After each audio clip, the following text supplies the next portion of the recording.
Boku West, in Ghana's Upper East region, is a home to many communities. Here, women are farmers, traders, caregivers, and mothers preparing to give birth. A health facility should be a place of safety. But when water does not flow, safety becomes uncertain. Around the world, millions of women give birth in facilities without adequate water, sanitation, and hygiene. In Boku West, these numbers are not statistics. They are women, they are mothers, they are real lives. When I came to deliver last 3 years, there was inadequate of water. To wash was difficult, bathing was difficult, and even drinking was difficult. If you deliver, you not get water to wash, or if you deliver, you not get water to also bath well. Currently in our facility here, we lack mostly water. In the delivery room like this, if in case you finish delivering a client and there is no water, it's always difficult to get access. You have to remove your gloves, go out and fetch water from a nearby borehole to come and attend to the client. So inside the delivery room, we mostly need the water in the delivery room so that we can use the water to have access to the client during labor and after labor. And after our clients also deliver, they need water to bath and also use a washroom. But we lack water, we lack washroom for the clients to bath, and also when they want to go and urinate or free themselves, there is no washroom available for the client to enter there to use. So it makes delivery here very difficult for we the staffs and mostly the clients that delivers here, and it makes them uncomfortable because sometimes they will deliver around 12 midnight or 2 a.m. and they will feel like going to wash down, but because there is no washroom available, they have to go outside behind the facility and just pour water on themselves from the nearby borehole, which is always uncomfortable because you go around and you see some clots of blood around the facility. Healthcare must not only be available, it must be safe, clean, and dignified.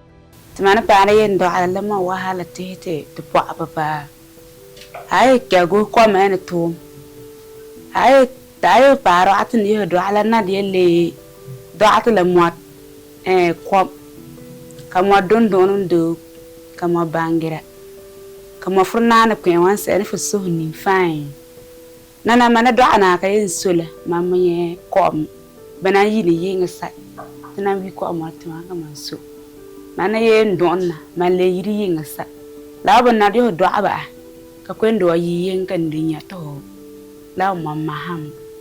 Health workers do their best within broken systems.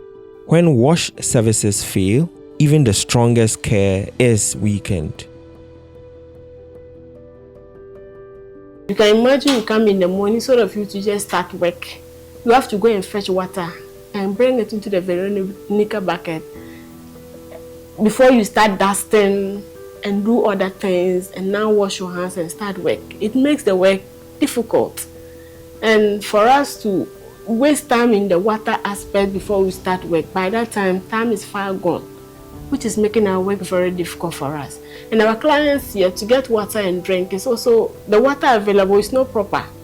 It's also far for the client to come when the person is in need of water, to go that distance and drink and come back. It makes it difficult for them.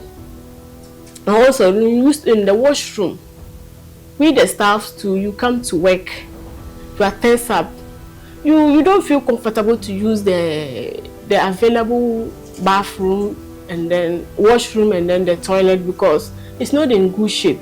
There's poor light, there's no light there, there's no water, and also after easing yourself, you have to wash down, but there's no water.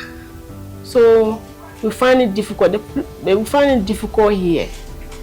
The patients too don't feel comfortable coming because to go and then expose themselves, the washroom is not, when you just enter there, they'll be seeing you. There's no proper gate. So the client don't feel comfortable entering there. Washing healthcare facility, that is water, hygiene, and sanitation in healthcare settings are very important and key among the reasons why it has become a global issue is that there are a lot of deaths, preventable deaths that could have been prevented as a result of WASH.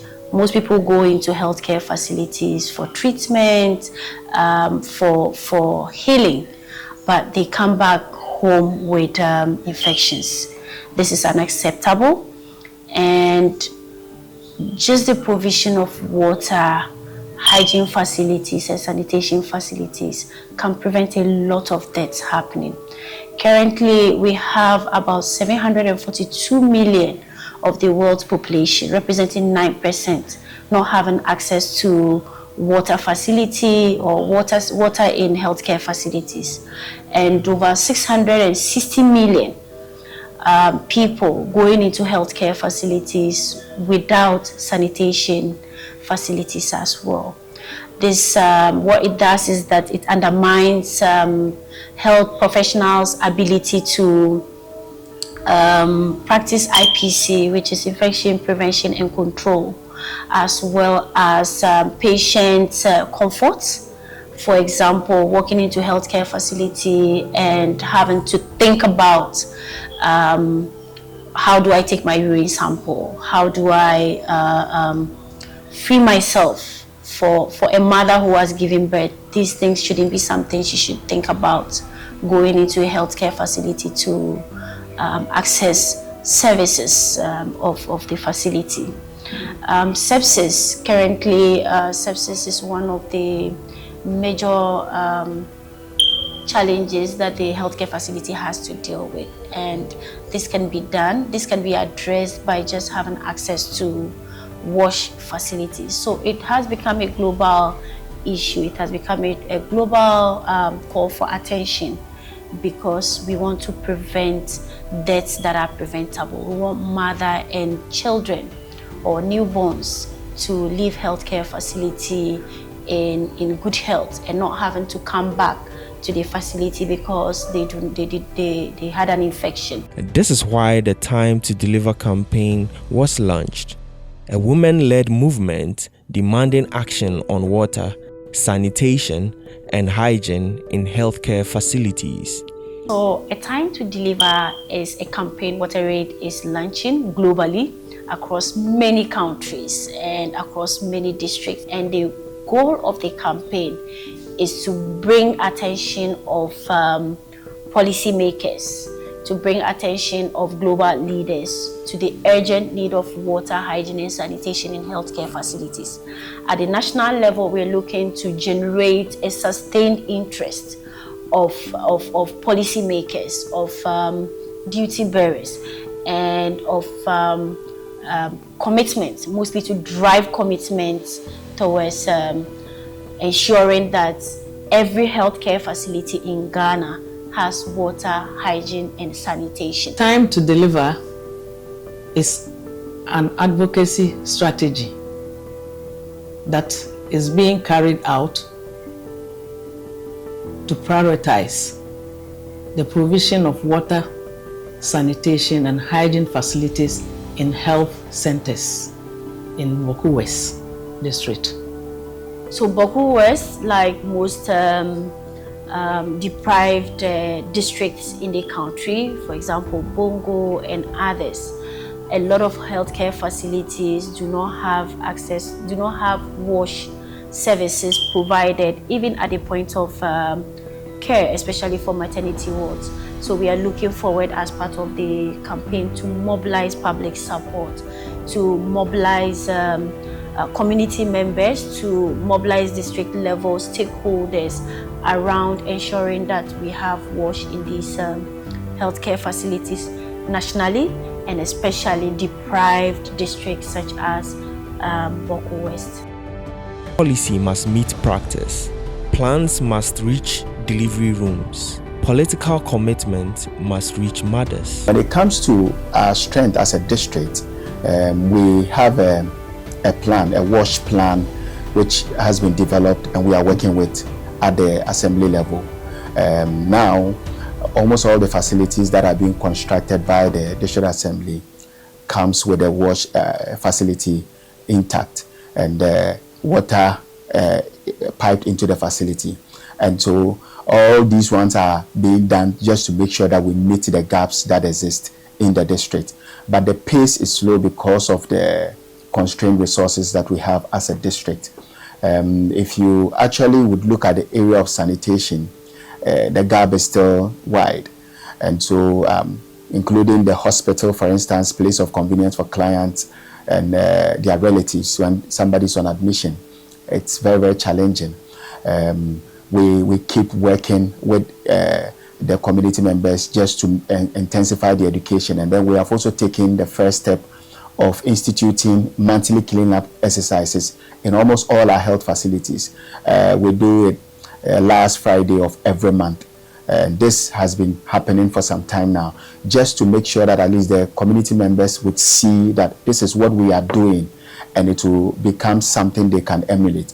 The District Assembly has also sanctioned these monthly cleanings where they come out every last Saturday of every month for them to do the cleaning. And so this is catching up with the populace in the district. We also have educational programs that we do, and mostly during our child welfare clinics where mothers come for weighing with their children. We educate them on the need to maintain sanitary conditions at home and in order to avoid and prevent certain conditions. So when it comes to what we are doing and our commitment to making sure that we improve upon WASH in general, we think that the education that is ongoing with the implementation plan when it comes to WASH that is being implemented at the community level, these will go a long way to help us as a district to be able to meet our goal when it comes to WASH. The importance of having WASH services or improved WASH services in our facilities, our healthcare facilities, cannot be undermined, for me to put it that way. The Boko West District has, over the period, made pragmatic steps to try to improve upon WASH services within the healthcare ward facilities. Even though resources are limited, but Assembly do prioritize the provision of what? Not only the WASH services, but the infrastructure itself before we're looking at how to get the WASH services included in the facilities. Previously, we could have said that we're putting up just the facilities, but now we'll make conscious efforts to be sure that the WASH facilities are included in the contracts that have been awarded for the facilities to be put up. I can mention Komaka Health Facility, for instance, that last year was constructed and handed over to the Komaka community for them to healthcare services to be provided to them, where a mechanized system was provided for the community.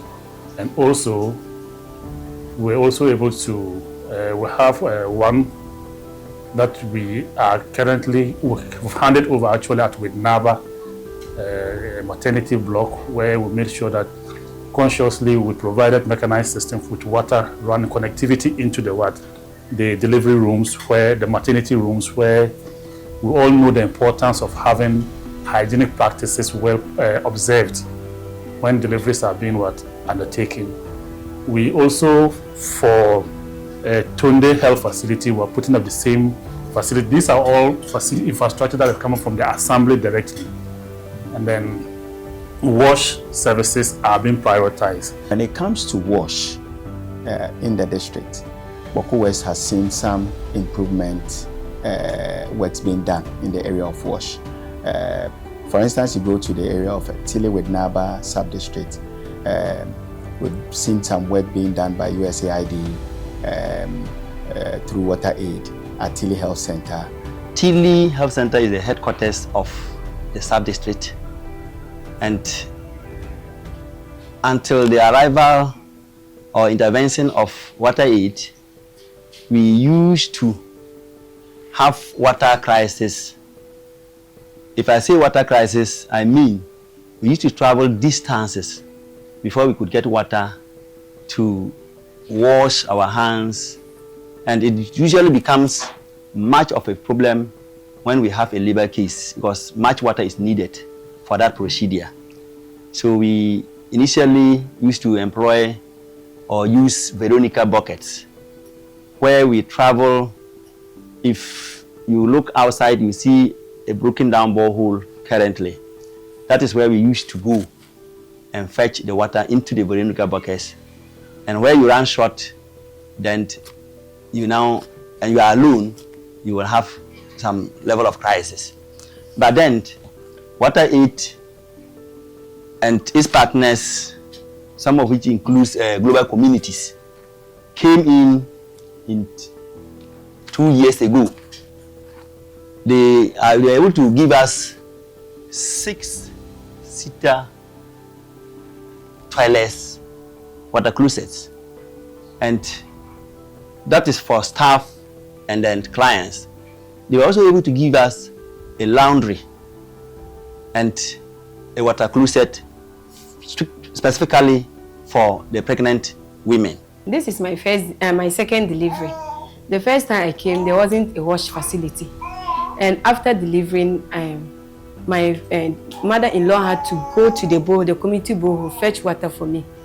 She sent it outside, and I bathed there. And I had no privacy. People were passing by. But now that we have a wash facility, when I came and delivered this boy, I went inside, showered, I bathed, I used the washroom nicely. After that, when I came, anytime I wanted to breastfeed him, I'll go and wash my hands. We have a sink, we'll go and wash, and then, I've been so happy. And even my mother-in-law was very happy. She wasn't going out to fetch water, so we're all excited. And even now, we are excited. Anytime we come for CWC, we use the water, and we are happy. So I want to say thank you to WaterAid. We are so happy. This has indeed brought much improvement in our service delivery. Currently, in my consulting room here, just behind you, you can see a sink. Outside at the OPD, you can see a sink. At the maternity, there's a sink. And all over where the toilets are, there are sinks. So we no longer have any issue with water. When we have, as I see every client, I'm able to wash my hands after seeing every client. At the maternity, when we have a labor case currently, we are able to, again, have access to the water just with the stretch of just a hand. Not even any movement, just with the stretch of a hand, we have water. Change is not coming fast enough, but it can come faster with investments, accountability, and partnership. This is a call to action to all stakeholders and duty bearers to prioritize the provision of water, sanitation, and hygiene facilities in all health centers so that women can have dignified and safe delivery of their children. Any delay in this provision will have dire consequences because the babies cannot wait to come out, and if there is this delay, there's likely to be more infections for babies who will not have access to clean water or their mothers to wash after delivery. And more women are likely to also stop coming to the facility because of the challenges that they face if there is no wash facilities in those centers. Every woman deserves respectful, safe, and dignified delivery. Safe water in healthcare facilities is not a privilege. It is the foundation of safe births, dignity, and quality care. Deliver clean water, deliver safe births, deliver dignity. It is time to deliver.